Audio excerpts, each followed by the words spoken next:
Hi guys, my name is Antigela. Welcome to my YouTube channel. So today I want us to talk about something very, okay, that is very, yeah, it's something that you can do when you're like, did I just realize that?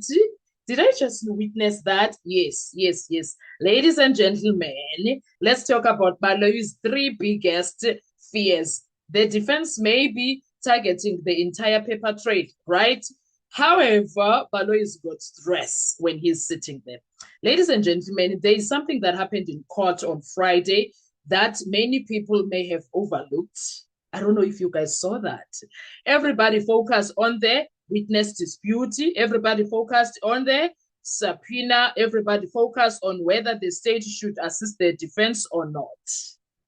But I believe there is, or there may be a much bigger battle behind taking place behind the scenes, because the witness that the defense wants may not simply be another witness. That witness may represent a threat to the very foundation of the case against accused number 2, Bongani Ndanzi.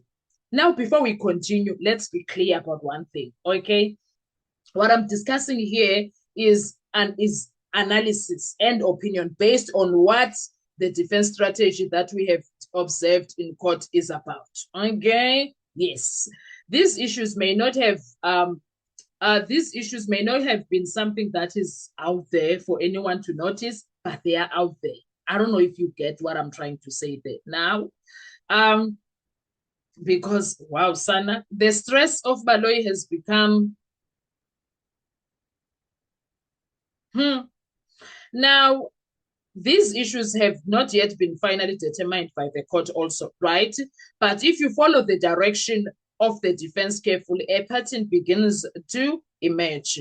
And that pattern raises some various uncomfortable questions. The first issue is the so-called Mjiyako issue. For years, there have been discussions surrounding Dominic Mjiyako and allegations that he was involved in representing or assisting Ndanzi during the time he went to do the so-called confession in front of Magistrate Cronje. The defense appears determined to challenge that narrative. Do you know why? Because if they can prove that there was never any genuine involvement by Mjiyako in the manner suggested by the state, then a major part of the narrative surrounding Ndanzi begins to weaken.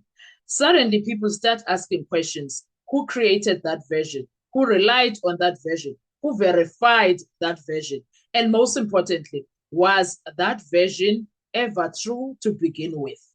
That is the first potential problem that Baloyi has while he is sitting in the courtroom every day. That is Baloyi and Gininda's problem. Daily bread, Kesan. That is their daily bread. The second issue is even more serious, the Nongoma case. The Nongoma case, imagine if the defense produces evidence showing that Ndanzi was never connected to the Nongoma matter. Imagine if the investigating officer from the case confirms that Ndanzi was never a suspect to begin with. Imagine if the case number that has been mentioned has absolutely nothing to do with Bongani Ndanzi. What happens then? The defense would immediately argue that an entire narrative was built around a connection that never existed. And if that connection never existed, people would start asking why it was ever used in the first place. Was it a mistake? Probably not. It's not. It can't be. There's no way. Was it misinformation? Yes, it's a misinformation.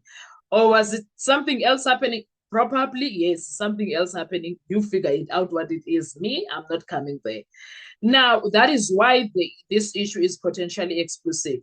But then we arrive at what may be the biggest issue of all. Before we go to that, when it comes to the Nongoma matter, Baloyi and Gininda are having stress, because it will prove that Ndanzi was detained unlawfully for 8 months. In fact, not just for 8 months, June, July, August, September, October, November, December. Okay, June, July, August, September, October, November. All right, let's when it comes to the Nongoma case, June, July, August, September, October, November. So October. So that is plus minus. Yeah, that is 7 months. Mm-hmm. For 7 months, yes. Yes, for 7 months, Ugai. And then got, according to them, he got charged on the 26th of October 2024, the Senzo Miwa case. So the other 7 months, that means they detained him unlawfully. Yebo. So that is what can come out when the defense argues. Now, let's get to the bigger issue. The Capitec bank statement. This is where things become extremely dangerous because documents do not have emotions. Documents do not forget. Documents do not change their stories. Documents either support a case or destroy it. If the defense succeeds in proving that the bank statement is inaccurate, incomplete, altered, wrongly interpreted, or not what the state claims it to be, then the consequences could be very dangerous. They could be very dangerous because Baloyi would need to explain, why did you bring this kind of document in court? And when he tries to, why didn't you call someone from Capitec yourself to come and talk about this document? Why? You are liable for not calling someone from Capitec to make sure that this document is proper. Why didn't you do that? And then Ugeninda, where did you get this? He says, whatever. Do you see the danger?